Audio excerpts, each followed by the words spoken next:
নিবিচাৰিলেও আপুনি পাব সকলো, মাত্ৰ ভগৱান কৃষ্ণক পুজিব লাগিব এনেকৈ। নমস্কাৰ, আস্থা ক্ৰিয়েশ্যনৰ নতুন এটা ভিডিঅ'ৰ মাজলৈ আপোনালোক সকলোকে পোনপ্ৰথমে স্বাগতম জনাইছোঁ।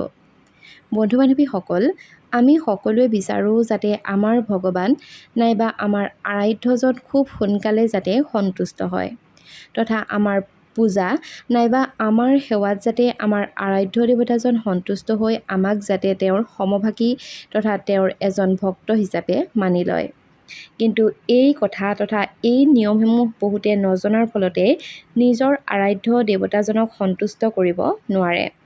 অৰ্থাৎ প্ৰত্যেকজন দেৱতাৰে এটা নিজস্ব বিশেষত্ব আছে আৰু তেওঁলোকৰ খং ৰাগ তথা তেওঁক কেনেকৈ পুজিব লাগিব সেই কথাও আমি ভক্তসকলে জনা উচিত। খুব সহজ সৰল পদ্ধতিৰ দ্বাৰা আমি আমাৰ ভগৱান শ্ৰীকৃষ্ণক পূজা কৰিব পাৰোঁ আৰু সেইখিনিতে তেওঁ সন্তুষ্ট হৈ পৰে, কিয়নো তেখেত হৈছে অতিকৈ সৰল। কিন্তু আন কিছুমানো দেৱতা আছে যিসকল খুব সহজ সৰল তথা কিছুমান আছে খুব বেছি খঙাল। গতিকে আপোনাৰ নিজৰ আৰাধ্য দেৱতাজন কেনেকৈ সন্তুষ্ট হ'ব সেই কথা আপুনি আগতীয়াকৈ জনাটো ভাল। আজিৰ এই ভিডিঅ'টিৰ জৰিয়তে আমি আপোনালোকক জনাম যে ভগৱান শ্ৰীকৃষ্ণক নাইবা ভগৱান শ্ৰী বিষ্ণুক আপুনি কেনেকৈ পুজিব লাগিব। যদিহে ভিডিঅ'টি এতিয়ালৈকে চাই আছে আৰু ভিডিঅ'টোত লাইক কৰা নাই তেনেহ'লে নিশ্চয়কৈ ভিডিঅ'টোত এটা লাইক কৰি থ'ব আৰু স্কিপ নকৰাকৈ শেষলৈকে চাই থাকিব। তথা ভিডিঅ'টিৰ আৰম্ভণিতে কৈ দিওঁ, নিতৌ এনেধৰণৰ নতুন নতুন আপডেটসমূহ সকলোতকৈ আগত পাই থাকিবৰ কাৰণে আমাৰ চেনেলটি ছাবস্ক্ৰাইব কৰি কাষত থকা বেল আইকনটো প্ৰেছ কৰি থ'ব।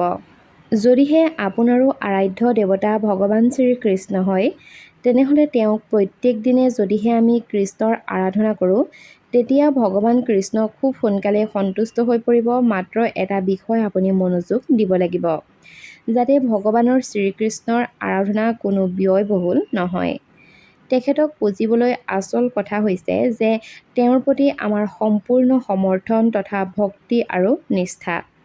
আৰু তেনেকৈ ভগৱান শ্ৰীকৃষ্ণৰ আৰাধনা কৰি যাওক, আপুনি নিবিচাৰকৈয়ে বহুত কিবা কিবি ভগৱান শ্ৰীকৃষ্ণৰ পৰা পাব। অৰ্থাৎ ভগৱান শ্ৰী বিষ্ণুকো অৰ্থাৎ ভগৱান শ্ৰীকৃষ্ণকো পূজাটো তেনেই সহজ।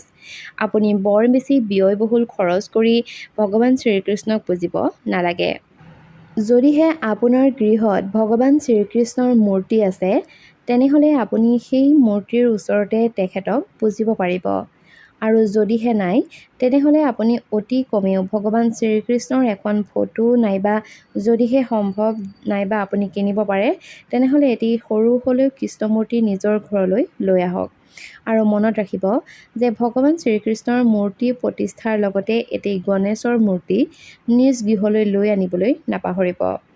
যদিহে অসমৰ্থ, তেনেহ'লে ফটো এখন হ'লেও আপুনি শ্ৰীকৃষ্ণৰ আনিব, লগতে সেই কৃষ্ণৰ ফটোখনৰ লগত এখন গণেশৰ ফটো লগাই ল'ব। বহুলোকে মূৰ্তি নাইবা ফটো অনাৰ লগে লগে সেয়া কেনেকৈ প্ৰতিষ্ঠা কৰিম সেই কথা লৈ চিন্তিত হোৱা দেখা যায়, নাইবা বহুলোকে সেই ফটোখন য'তে ত'তে আঁৰি থয়। আপুনি এটা কথা মনত ৰাখিব যে ভগৱান শ্ৰীকৃষ্ণৰ ফটোখন অনাৰ পাছতেই সেই ফটোখন কুণ্ঠাবোধ নকৰি স্নান আদি কৰি নিজৰ গৃহৰ কোনো এখন কোলাহল মুক্ত ঠাইত আপুনি মূৰ্তি নাইবা আপোনাৰ সেই ফটো দুখন প্ৰতিষ্ঠা কৰিব পাৰে। আৰু মনত ৰাখিব যে যদিহে গৃহত আপুনি ভগৱান শ্ৰীকৃষ্ণৰ মূৰ্তি স্থাপন কৰিছে, তেনেহ'লে তেওঁক শৃংগাৰ কৰা অতি প্ৰয়োজন। অৰ্থাৎ মূৰ্তি অথবা ফটোকেইখন আপুনি ধুনীয়াকৈ পৰিষ্কাৰ কৰি সজাব লাগিব আৰু সজোৱাৰ সময়ত সদায় ফুল ব্যৱহাৰ কৰিব লাগিব। যদিহে ৰজনীগন্ধা অথবা তেনেধৰণৰ ফুল ব্যৱহাৰ কৰে তেনেহ'লে উত্তম, কিন্তু যদিহে তেনে ফুল আপুনি নাপায় তেনেহ'লে আপোনাৰ মনৰ পচন্দ অনুসৰি ভগৱান শ্ৰীকৃষ্ণৰ সিংহাসন সজাব পাৰে। কেতিয়াও তেওঁক কোনো ঠাকুৰ নাইবা দেৱতা হিচাপে নুপুজিলেও হয়। অৰ্থাৎ তেওঁক ভগৱান হিচাপে আপুনি যদি মনত ৰাখে, তেনেহ'লে খুব সোনকালেই ভগৱান শ্ৰী বিষ্ণু আপোনাৰ ওপৰত প্ৰসন্ন হ'ব। কিয়নো আমাৰ ভগৱান শ্ৰীকৃষ্ণ তেখেতৰ নিজৰ গৃহৰ সন্তান বা নিজ গৃহৰ সদস্যৰূপে যদিহে পূজা আৰাধনা কৰা যায়, তেনেহ'লে তেওঁ খুব সোনকালে সন্তুষ্ট হয়। ভগৱান শ্ৰী বিষ্ণুক পুজিবলৈ যি দুবিধ তথা যিবিধ দ্ৰব্য নিত্য প্ৰয়োজন, সেয়া হৈছে তুলসী পাত। সেয়েহে প্ৰত্যেক দিনাই স্নানৰ পাছত আপুনি 2টি তুলসী পাত তুলি ৰাখিব লাগে আৰু তাৰ পাছতেই তেখেতক আৰাধনা কৰিব লাগে। আৰু তেখেতৰ পূজাৰ প্ৰাৰম্ভত সদায় গণেশ বন্দনা কৰিবলৈ নাপাহৰিব। আমি সকলোৱে জানো যে যিকোনো বন্দনা অথবা পূজাৰ আগত গণেশক স্মৰণ কৰা হয়। সেয়েহে প্ৰদীপ আৰু ধূপকাঠি জ্বলোৱাৰ পাছতেই ভগৱান গণেশৰ সন্মুখলৈ ফুল অৰ্পণ কৰি গণেশ মন্ত্ৰ পাঠ কৰি প্ৰণাম কৰিব। গণেশ মন্ত্ৰটো হৈছে ওম গণ গণেশায় নমঃ। এই গণেশ মন্ত্ৰ 108 বাৰ নহ'লে অতি কমেও 3 বাৰ পাঠ কৰি উঠি নিজৰ মনত ভগৱান শ্ৰীকৃষ্ণক স্মৰণ কৰক আৰু শ্ৰীকৃষ্ণক পুজিবলৈ এই মন্ত্ৰ পাঠ কৰক ওম বাসুদেৱায় নমঃ। আৰু এই মন্ত্ৰ আকৌ 108 বাৰ উচ্চাৰণ কৰি ফুল অৰ্পণ কৰক, তুলসী পাত অৰ্পণ কৰক তথা নিজ গৃহত গংগা জল ছটিয়াই দিয়ক আৰু আৰতি প্ৰদীপ নিবেদন কৰক শেষত। আৰু ইয়াৰ পাছৰখিনি কৰোঁতে মাত্ৰ এটি মন্ত্ৰ আকৌ আপুনি 108 বাৰ উচ্চাৰণ কৰক। সেই মন্ত্ৰভাগি হৈছে ওম নমঃ ভাগৱতে বাসুদেৱায়। আৰু শেষত ভগৱান শ্ৰীকৃষ্ণক প্ৰণাম কৰিব, কিন্তু সেই সময়ত তেখেতৰ পৰা কোনো পাৰ্থিৱ বিষয়বস্তু নিবিচাৰিব, কাৰণ তেওঁ আপোনাৰ মনৰ সকলো কথা ইতিমধ্যে বুজি পাব। মাত্ৰ প্ৰাৰ্থনাৰ সময়ত তেখেতক সমস্ত নিবেদন কৰিবলৈ নাপাহৰিব, আৰু তাৰ ফলত ভগৱান শ্ৰীকৃষ্ণই আপোনাক সকলো বিপদ আপদৰ পৰা ৰক্ষা কৰিব। আৰু সমস্ত শেষত ভাগৱত গীতাৰ অন্তত এটি শ্লোক হ'লেও পাঠ কৰিব।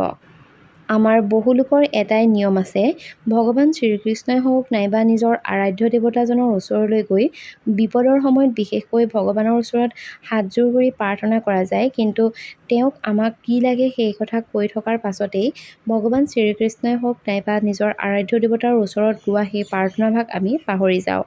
লগতে তেওঁক আমাৰ নিজৰ যি বিচৰা বস্তুখিনি আছে সেই বস্তুখিনি তথা আমি কি বিচাৰিছোঁ সেই বিষয়ে ভগৱানক কৈ থাকোঁ। কিন্তু ভগৱান শ্ৰীকৃষ্ণই হওক নাইবা যিকোনো আপোনাৰ আৰাধ্য দেৱতাজনেই হওক, তেওঁ হৈছে অন্তৰ্যামী। যদিহে আপুনি ভগৱানৰ ওচৰত শুদ্ধ মনে প্ৰাৰ্থনা কৰে, তেনেহ'লে আপোনাৰ মনত কি আছে সেই কথা ভগৱান শ্ৰীকৃষ্ণই হওক নাইবা আমাৰ নিজৰ আৰাধ্য দেৱতাজনে খুব সোনকালে সুন্দৰকৈ বুজি পাব। গতিকে আপোনাক কি লাগে সেই কথা ভগৱানৰ ওচৰত নিবেদন নকৰিলেও হ'ব। মানুহে কয়, সঁচা হৃদয়, সম্পূৰ্ণ ভক্তি আৰু সঠিক নিয়মেৰে কৰা প্ৰাৰ্থনা নিশ্চিতভাৱে ভগৱানে শুনে। প্ৰতিজন ব্যক্তিয়ে নিজৰ নিজৰ নিয়ম অনুসৰি ঈশ্বৰক যদিহে প্ৰাৰ্থনা কৰে, তেনেহ'লে ভগৱান বিষ্ণুৱে হওক নাইবা আৰাধ্য দেৱতাই সেই প্ৰাৰ্থনা নিশ্চয় শুনিব। কিন্তু মাত্ৰ কেইজনমান লোকেহে ঈশ্বৰক অনুভৱ কৰিবলৈ সক্ষম হয়। কিয় এনেকুৱা হয় আপুনি বাৰু জানেনে? নাইবা সকলোৱে ঈশ্বৰক সন্তুষ্ট কৰিবলৈ প্ৰাৰ্থনা কৰে, কিন্তু সকলোৰে প্ৰাৰ্থনা কিয় ভগৱানে গ্ৰহণ নকৰে, সেই সন্দৰ্ভতো কিছু কথা আমি ভিডিঅ'টোৰ জৰিয়তে আপোনালোকক যুগুত কৰিম। বন্ধু বান্ধৱীসকল, পুনৰ এবাৰ কৈছোঁ, যদিহে ভিডিঅ'টি এতিয়াও চাই আছে আৰু লাইক কৰা নাই, তেনেহ'লে নিশ্চয়কৈ লাইক কৰিব আৰু আপোনাৰ বন্ধুবৰ্গৰ মাজত এই ভিডিঅ'টো শ্বেয়াৰ কৰি দিব।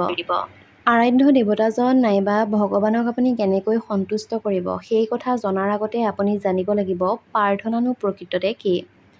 প্ৰাৰ্থনা হৈছে আত্মাক পৰম আত্মাৰ সৈতে উপলব্ধি কৰাৰ আটাইতকৈ সহজ উপায়।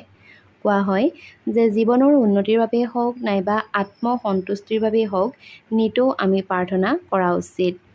কিন্তু সত্যটো হ'ল যে বেছিভাগ লোকেই দুখৰ সময়তহে ভগৱানক মনত পেলায়। কিন্তু প্ৰাৰ্থনা হৈছে ঐশ্বৰিক শক্তিৰ সংস্পৰ্শত অহাৰ এক মাধ্যম।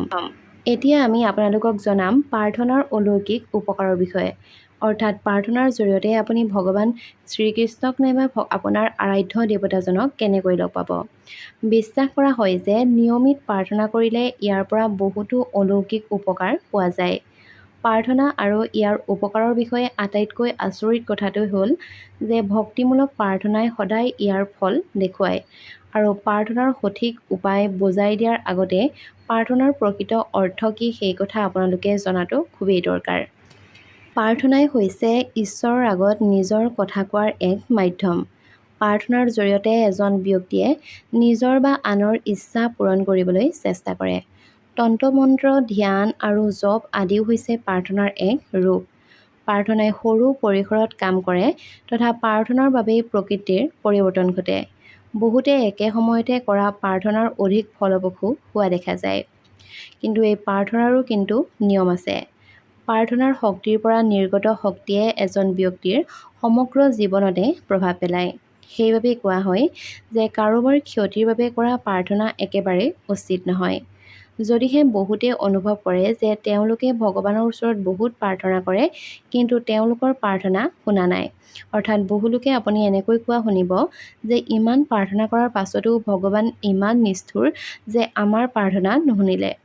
আচলতে প্ৰাৰ্থনাৰ শক্তিয়ে সদায় অলৌকিকতা দেখুৱাই আহিছে। গতিকে বিপৰ্যয়ৰ সময়ত ঋষিসকলে কৰা প্ৰাৰ্থনাৰ ওপৰত ঈশ্বৰ নিজেই শাৰীৰিকভাৱে পৃথিৱীলৈ আহিছিল।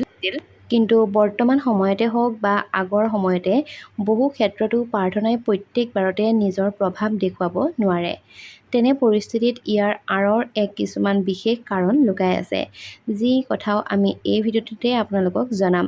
গতিকে যিবোৰ বুজাটো খুবেই গুৰুত্বপূৰ্ণ। কেতিয়াবা প্ৰাৰ্থনা বিফলো হয়, আৰু এই বিফল প্ৰাৰ্থনানো কি সেয়া জানো আহক। খাদ্য আৰু আচৰণৰ ওপৰত নিয়ন্ত্ৰণ নথকাৰ বাবে বহু ক্ষেত্ৰত প্ৰাৰ্থনা বিফল হয়। পিতৃ মাতৃক সন্মান নকৰাৰ বাবেই প্ৰাৰ্থনা কেতিয়াবা বিফল হয়। নিজৰ ক্ষতি কৰিলেও প্ৰাৰ্থনা বিফল হয়। ঠিক একেদৰে প্ৰাৰ্থনা অযুক্তিকৰ হ'লেও বহু ক্ষেত্ৰত বিফল হয়। গতিকে আপুনি অনুভৱ কৰে যে আপোনাৰ প্ৰাৰ্থনা ভগৱানে গ্ৰহণ কৰা নাই, নাইবা আপোনাৰ প্ৰাৰ্থনাৰ কোনো ফল পোৱা নাই, তেনেহ'লে সেয়া হ'ব পাৰে যে আপুনি সঠিকভাৱে প্ৰাৰ্থনা কৰা নাই। প্ৰাৰ্থনা কেনেকৈ গ্ৰহণ কৰা হয় সেয়া বলক জানি লওঁ। সঠিকভাৱে কৰা প্ৰাৰ্থনাই জীৱনত অলৌকিক পৰিৱৰ্তন আনে। প্ৰাৰ্থনা সহজ আৰু স্পষ্টভাৱে হোৱা উচিত। সহজে কথিত প্ৰাৰ্থনা কৰা উচিত। শান্ত পৰিৱেশত প্ৰাৰ্থনা কৰিব লাগে।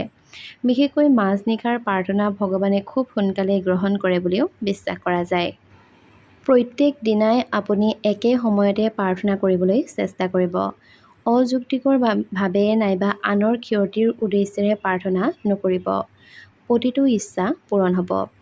যেতিয়া প্ৰাৰ্থনাৰ শক্তিয়ে ইয়াৰ প্ৰভাৱ দেখুৱায় আৰু যেতিয়া ঈশ্বৰে এই প্ৰাৰ্থনা শুনি ইয়াক পূৰণ কৰে, তেতিয়া আপুনি নিয়মবোৰ সঠিকভাৱে বুজি পাব। যদিহে আপুনি প্ৰত্যেক দিনে এই নিয়মবোৰ বুজি প্ৰাৰ্থনা কৰে, তেনেহ'লে বিশ্বাস কৰক যে আপোনাৰ প্ৰাৰ্থনা যিয়েই নহওক কিয়, সকলো ধৰণৰ মনৰ বাঞ্ছা তথা সকলো ধৰণৰ মনৰ কামনা ভগৱানে পূৰণ কৰিব। মাত্ৰ এটা কথা মনত ৰাখিব যে প্ৰাৰ্থনা সদায় নিজৰ বাবে আৰু যুক্তিযুক্ত হ'ব লাগে। তেতিয়াহে আপোনাৰ প্ৰাৰ্থনা ভগৱানেও গ্ৰহণ কৰিব। বন্ধু বান্ধৱীসকল, এয়াই আছিল ভগৱান শ্ৰীকৃষ্ণই হওক নাইবা আন আৰাধ্য দেৱতাকো পোৱাৰ এক সহজ উপায়। যদিহে ভিডিঅ'টি চাই ভাল পালে তেনেহ'লে নিশ্চয়কৈ ভিডিঅ'টোত এটা লাইক কৰিব আৰু বন্ধুবৰ্গৰ লগত নিশ্চয়কৈ ভিডিঅ'টো শ্বেয়াৰ কৰিব। তেনেহ'লে আজিলৈ আহিছোঁ, ধন্যবাদ।